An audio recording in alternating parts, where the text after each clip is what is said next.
महादेव हर हर महादेव, हर हर महादेव। काल हर दुख हर दारी धर कष्ट हर, हर हर महादेव, हर हर महादेव। घर घर महादेव, हर हर महादेव, घर घर महादेव। श्री शिवाय नमस्तुभ्यम, हर हर महादेव। श्री शिवाय नमस्तुभ्यम, हर हर महादेव। यहाँ के स्थान देवता, वास्तु देवता, ग्राम देवता, क्षेत्रपाल देवता, समस्त देवी देवताओं को वंदन करते हुए, गणेश जी का आह्वान करते हुए, भोलेनाथ का दया दृष्टि प्राप्त करते हुए, मेरे गुरु आचार्य संगीत कृष्ण जी महाराज सांवरिया बाबा का आशीर्वाद प्राप्त करते हुए आज की शिव महापुराण की कथा आगे मैं पढ़ूंगा। आज भोलेनाथ का विशेष कृपा हम लोगों पर है। बाबा हमेशा कृपा अपने भक्तों पर, अपने चाहने वालों पर बनाते रहते हैं। बाबा की असीम कृपा है कि हम लोगों ने कल 35वां अध्याय रुद्र संहिता का पढ़ा था। आज 36वां अध्याय से शुरू करेंगे।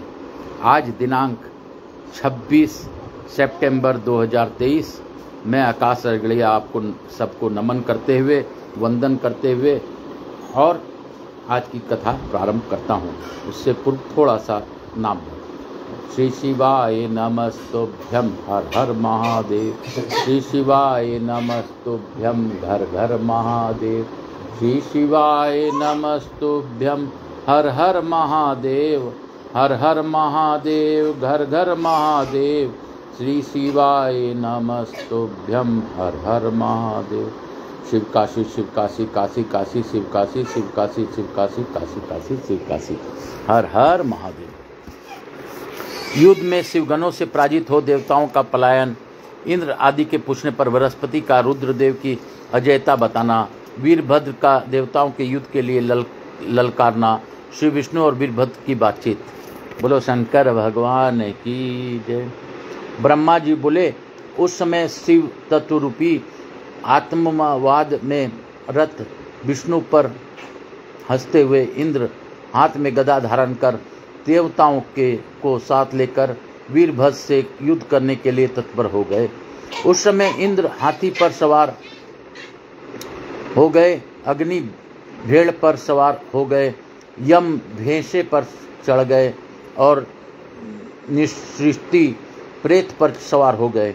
वरुण मकरपुर वायु मग पर और कुबेर पुष्पक विमान पर आरूढ़ हो आलस्य रहित होकर युद्ध के लिए तैयार हो गए। इसी प्रकार प्रतापी अन्य देव समूह, यक्ष, चारण तथा ग्रहक भी अपने अपने वाहनों में आरूढ़ होकर तैयार हो गए। उन देवताओं को उद्योग को देखकर रक्त से मर सने हुए मुख वाले वेगदक्ष अपने पत्नी के साथ उनके पास जाकर कहने लगे। दक्ष बोले, हे देवगण।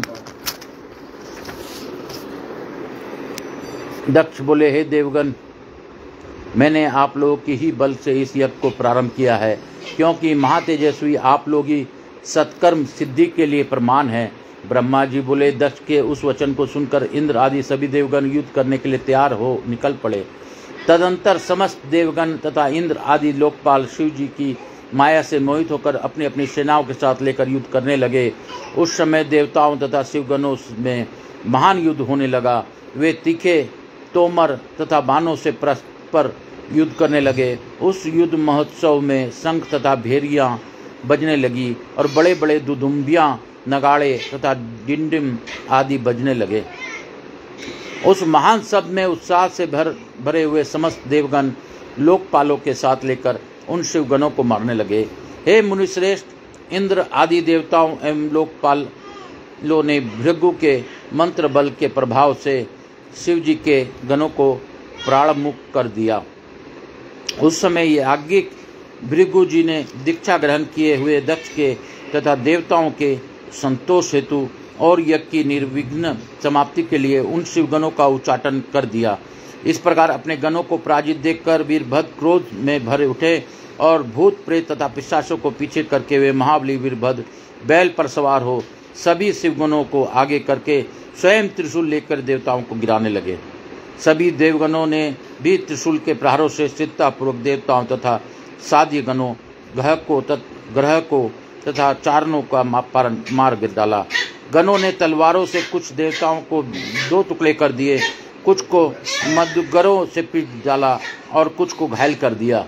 इस प्रकार सभी देवता पराजित होकर भाग चले और एक दूसरे के रणभूमि में छोड़कर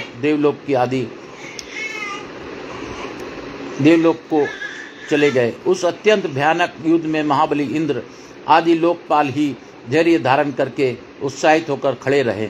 उस समय इंद्र आदि समस्त देवता एकत्र होकर विनय भाव से युक्त हो उस युद्ध स्थल में बृहस्पति जी से पूछने लगे। लोकपाल बोले, हे गुरु, हे बृहस्पति, हे तात, हे महाप्राज्ञ, हे दयानिधे, शीघ्र बताइए, हम लोग यहाँ पूछते हैं कि हमारे विजय किस प्रकार होगी। ब्रह्मा जी बोले, उनकी यह बात सुनकर उपायों को जानने वाले बृहस्पति शंभु का स्मरण करके ज्ञान दुर्बल महेंद्र से कहने लगे। बृहस्पति बोले, हे इंद्र, भगवान विष्णु ने पहले जो कहा था वह सब आज घटित हो गया। मैं उसी बात को कह रहा हूँ, सावधानी पूर्वक सुनिए। समस्त कर्मों का फल देने वाला जो कोई ईश्वर है वो भी अपने कर्ता शिव का भजन करते हैं। वे अपने कर्ता के प्रभु नहीं हैं। न मंत्र, न औषधियाँ, न समस्त अभिचारिक कर्म, न लौकिक पुरुष, न कर्म, न वेद, न पूर्वामीमांसा, न उत्तरीमीमांसाम तथा न उनके वेदों में से युक्त अन्यान शास्त्र ही ईश्वर को जानने में समर्थ होते हैं, ऐसा प्राचीन विद्वान कहते हैं। अन्य शरण भक्तों को छोड़कर दूसरे लोग संपूर्ण वेदों का 10,000 बार स्वाध्याय करके भी महेश्वर को भली भांति नहीं जान सकते। यह महाश्रुति है। भगवान सदाशिव के अनुग्रह से ही सर्वथा शांत, निर्विकार एवं उत्तम दृष्टि से उनको जाना जा सकता है। तब भी हे सुरेश्वर, उचित अनुचित कार्य के निर्णय में सबके कल्याण के लिए सिद्धि के उत्तम आशंका प्रतिपादन करूंगा, आप उसे सुनिए। हे इंद्र, आप लोकपालों के साथ नादान बनकर इस समय दक्ष यज्ञ में आ गए, किंतु आप कौन सा पराक्रम करेंगे? भगवान रुद्र के सहायक ये गण अत्यंत कुपित होकर यज्ञ में विघ्न डालने के लिए आए हैं। ये अवश्य ही उसे करेंगे। मैं यह सत्य सत्य कह रहा हूँ कि इस यज्ञ में विघ्न निवारण के लिए वस्तुतः किसी के भी पास सर्वथा कोई उपाय नहीं है। ब्रह्मा जी बोले, बृहस्पति की इस बात को सुनकर स्वर्ग में रहने वाले इंद्र सहित वे समस्त लोकपाल चिंता में पड़ गए। तब महावीर गणों से घिरे हुए वीरभद्र मन ही मन भगवान शंकर का स्मरण करके उन इंद्र आदि लोकपालों से कहने लगे। वीरभद्र बोले, आप लोग मुक्तता के कारण ही इस यज्ञ में अपना भाग लेने के लिए आए हैं, अतः मेरा समीप आइए, मैं आप लोग का यज्ञ का फल देता हूँ। हे शुक्र, हे अग्नि, हे सूर्य, हे चंद्र, हे कुबेर, हे यम, हे वरुण, हे वायु, हे निश्रेते, हे शेष, हे बुद्धिमान देव तथा राक्षसगण, आप लोग इधर आइए, मैं आप लोगों को तृप्त करने के लिए इसका फल प्रदान करूंगा। ब्रह्मा जी बोले, इस प्रकार कहकर गणों में श्रेष्ठ वीरभद्र ने क्रोध से भरकर दक्षिण बाणों से उन सभी देवताओं को सीधी घायल कर दिया। उन बाणों से घायल होकर इंद्र आदि वे समस्त सुरेश्वर भागकर 10 दिशाओं में चले गए। लोकपालों के चले जाने पर और देवताओं के भाग जाने पर वीरभद्र गणों के साथ यज्ञशाला में के समय पहुँचे। उस समय वहाँ उपस्थित समस्त ऋषि अत्यंत भयभीत होकर रमापति श्रीहरि से रक्षा की प्रार्थना करने के लिए सहसा विनम्र हो सिद्ध कहने लगे। ऋषिगण बोले, हे देव देव, हे रमानाथ, हे सर्वेश्वर, हे महाप्रभु, दक्ष के यज्ञ की रक्षा कीजिए। आप यज्ञ स्वरूप हैं, इसमें संशय नहीं है। आप ही यज्ञ करने वाले, यज्ञ रूप, यज्ञ के अंग और यज्ञ के रक्षक हैं, अतः यज्ञ की रक्षा कीजिए। आपके अतिरिक्त कोई दूसरा रक्षक नहीं है। ब्रह्मा जी बोले, हे नारद, उन ऋषियों के इस वचनों को सुनकर भगवान विष्णु वीरभद्र के साथ युद्ध करने के लिए उद्यत हो गए। महाबली चतुर्भुज भगवान विष्णु हाथों में चक्र आदि आयुध धारण कर सम्यक सावधान होकर देवताओं के साथ यज्ञ मंडप से बाहर निकले। अनेक गणों से सम्मानित तथा हाथ में त्रिशूल धारण किए हुए वीरभद्र ने महाप्रभु विष्णु को युद्ध के लिए तैयार की देखा। उन्हें देखते ही वीरभद्र टेढ़ी भावों से युक्त मुख मंडल वाले हो गए, जैसे पापों को देखकर यमराज और हाथी को देखकर सिंह हो जाता है। उस प्रकार श्रीहरि को युद्ध के लिए उद्यत देखकर वीरगणों के घिरे हुए शत्रुनाशक वीरभद्र कुपित होकर शीतता से कहने लगे। वीरभद्र बोले, हे हरे, आपने आज शिव जी के शपथ की अवहेलना क्यों की और आपके मन में घमंड क्यों हो गिरा गया है? क्या आपके शिव जी के शपथ का उल्लंघन करने में की शक्ति है? आप कौन हैं? तीनों लोक में आपका रक्षक कौन है? यही यहाँ किस लिए आए हैं? इसे हम नहीं जान पा रहे हैं। आप दक्ष के यज्ञ रक्षक क्यों बन गए हैं, इसे बताइए। इस यज्ञ में सती ने जो किया उसे क्या आपने नहीं देखा? और दधीची ने कहा उसे क्या आपने नहीं सुना? आप दक्ष के इस यज्ञ में अवदान यज्ञ भाग प्राप्त करने के लिए आए हुए हैं। हे महाभाव, मैं सिद्ध ही आपको अवदान देता हूँ। हे हरे, मैं त्रिशूल से आपका वक्षस्थल विदीर्ण करूँगा। आपका कौन रक्षक है वह मेरे समक्ष आए। मैं आपको पृथ्वी पर धराशायी करूँगा, अग्नि से जला दूंगा और पुनः दग्ध हुए आपको पीस डालूंगा। हे हरे, हे दुराचारी, हे महेश विमुख, हे उद्दम, क्या आप शिव जी के पावन महात्म्य को नहीं जानते?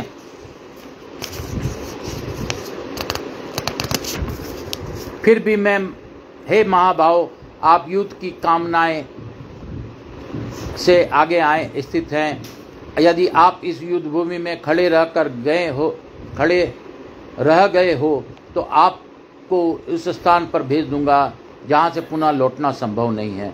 ब्रह्मा जी बोले, हे नारद, उन वीरभद्र की इस बात को सुनकर बुद्धिमान सुरेश्वर विष्णु प्रसन्नतापूर्वक हंसते हुए कहने लगे।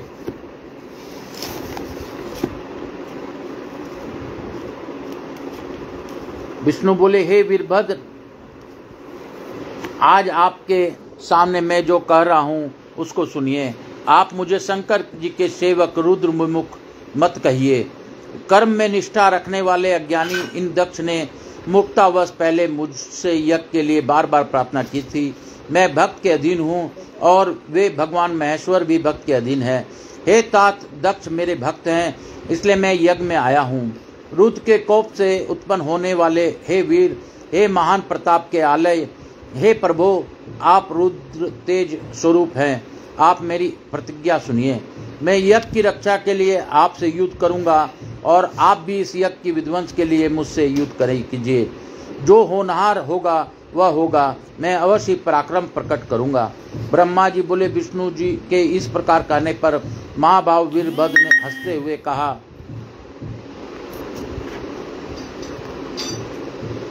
हे विष्णु, मैं आपके अपने प्रभु शिव का प्रिय जानकर अत्यंत प्रसन्न हूँ। तदंतर गणों में श्रेष्ठ वीरभद्र ने प्रसन्नतापूर्वक हंसते हुए बड़े विनय से भगवान विष्णु से कहा। वीरभद्र बोले, हे महाप्रभु, मैंने आपको भाव की परीक्षा के लिए ही ऐसा वचन कहा था। अब मैं यथार्थ बात कह रहा हूँ, आप सावधानी पूर्वक सुनिए। हे हरे, जैसे शिव हैं वैसे आप ही हैं और जैसे आप हैं वैसे शिव हैं। शिव के आदेश से वेद ऐसा ही कहते हैं। हे रामानाथ, भगवान शिव की आज्ञा के अनुसार हम सब लोग उनके सेवक ही हैं। तदापि मैंने जो बात कही है वह इस वाद विवाद के अवसर के अनुकूल ही है। आप प्रत्येक बात को आदरपूर्वक ही समझें। ब्रह्मा जी बोले, उन वीरभद्र का यह वचन सुनकर भगवान विष्णु हंसकर और उनके लिए हित कर यह वचन कहने लगे। विष्णु बोले, हे महावीर, आप निशंक होकर मेरे साथ युद्ध कीजिए। आपके अस्त्रों से शरीर के भर जाने पर भी ही मैं आपके आश्रम को जाऊंगा। ब्रह्मा जी बोले, ऐसा कहकर वे विष्णु चुप होकर युद्ध के लिए तैयार हो गए और महाबली वीरभद्र भी अपने गुणों के साथ युद्ध के लिए उद्यत हो गए। इति श्री शिव महापुराणे द्वितीया रुद्र संहिता द्वितीय सती खंडे विष्णु वीरभद्र संवादो नाम 38 अध्याय। इस प्रकार श्री शिव महापुराण के अंतर्गत द्वितीय रुद्र संहिता के द्वितीय सती खंड में विष्णु वीरभद्र संवाद वर्णन नामक 36वां अध्याय पूर्ण हुआ। बोलो शंकर भगवान की जय, बोलो मेरे महादेव की जय। बोलो मेरे भोले बाबा की जय, बोलो शंकर शंभो की जय। आज की कथा को मैं यहीं पे विराम दूंगा। भोलेनाथ की दया से मैं यह पठन कर पा रहा हूँ, यह मेरे बाबा भोलेनाथ की दया है। आज के इस युद्ध यक्ष के यज्ञ की कथा का आगे का बात पता चला। वीरभद्र से विष्णु जी के युद्ध के बारे में लिखा है। आगे क्या होता है वो कल ही समझ में आएगा, लेकिन फिर भी भोलेनाथ की दया है। मैं यहाँ के स्थान देवता, वास्तु देवता, ग्राम देवता, छत्रपाल देवता और समस्त देवी देवताओं से अनुरोध करता हूँ कि आप अपने अपने स्थान को गमन करें। गणेश जी महाराज, लक्ष्मी जी महारानी, रिद्धि सिद्धि शुभ लाभ और शिव महापरिवार कुबेर जी महाराज हमारे यहाँ विराजमान रहकर हम पर और मेरे परिवार पर, आप सबों पर अपनी अखंड कृपा बनाए रखें।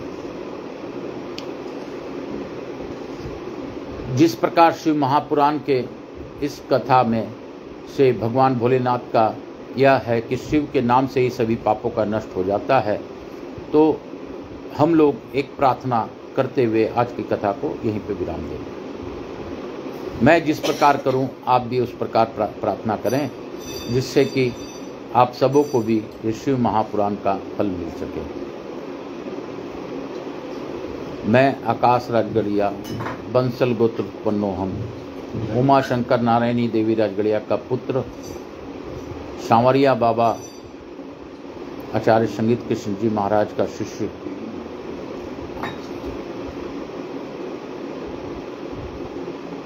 अपने पूर्वजों को याद करते हुए, पूर्वजों को उनकी मुक्ति के लिए प्रार्थना करते हुए, और मैं भोलेनाथ के शरण में जाता हुआ भगवान भोलेनाथ से अनुरोध करता हूँ कि शिव महापुराण के फल से पूर्वजों का मुक्ति निश्चित है। जो भी पूर्वज हमारे हैं उनको आगे की गति दीजिए। आप 71 पीढ़ी तारते हैं महादेव, उन सभी में से अगर कोई भी हम मुझसे उपेक्षा रखता है कि उनकी गति मेरे द्वारा हो, तो उनको आगे की गति दीजिए।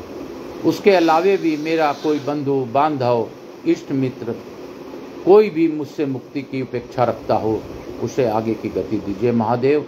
ये गणेश उत्सव का समय चल रहा है।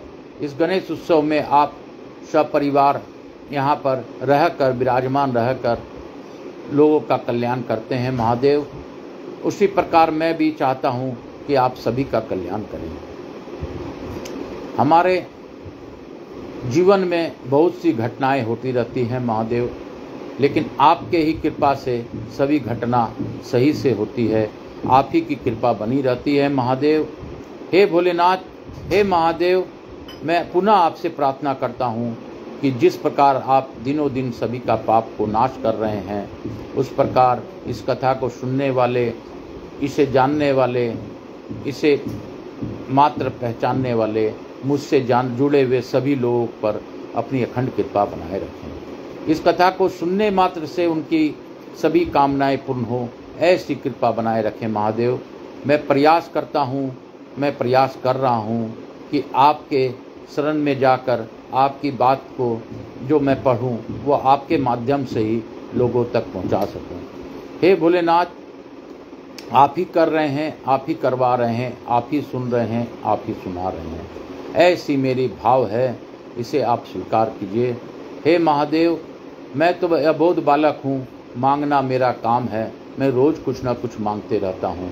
हे महादेव, आप यह जो मोह माया क्षणभंगर में परिवार दिए हैं, इसे किस प्रकार आगे चलाना है, कैसे इनकी इच्छाएं पूरी करनी है, बस वो आप जानते हैं महादेव। मैं तो बस निमित्त मात्र हूँ। हर हर महादेव। श्री शिवाय नमस्तुभ्यम, श्री शिवाय नमस्तुभ्यम, श्री शिवाय नमस्तुभ्यम, श्री शिवाय नमस्तुभ्यम। आज की कथा यहीं पे विराम दूंगा और भोलेनाथ की इस प्रार्थना से मुझे पूर्ण विश्वास है आप सबों का भी कल्याण होगा। हर हर महादेव। काल हर दुख हर दारी धर कष्ट हर, हर हर महादेव। काल हर दुख हर दारी धर कष्ट हर, हर हर महादेव। शिव काशी, शिव काशी, काशी काशी, शिव काशी, काशी काशी, शिव काशी। कैलाशी काशी के वासी अविनाशी मेरी सुन लीजिए, अपना जान सदा अपना जान कृपा कीजिए। हर हर महादेव, काल हर दुख हर दारी धर, हर हर महादेव, हर हर महादेव, घर घर महादेव, हर हर महादेव, घर घर महादेव। श्री शिवाय नमस्तुभ्यम, श्री शिवाय नमस्तुभ्यम।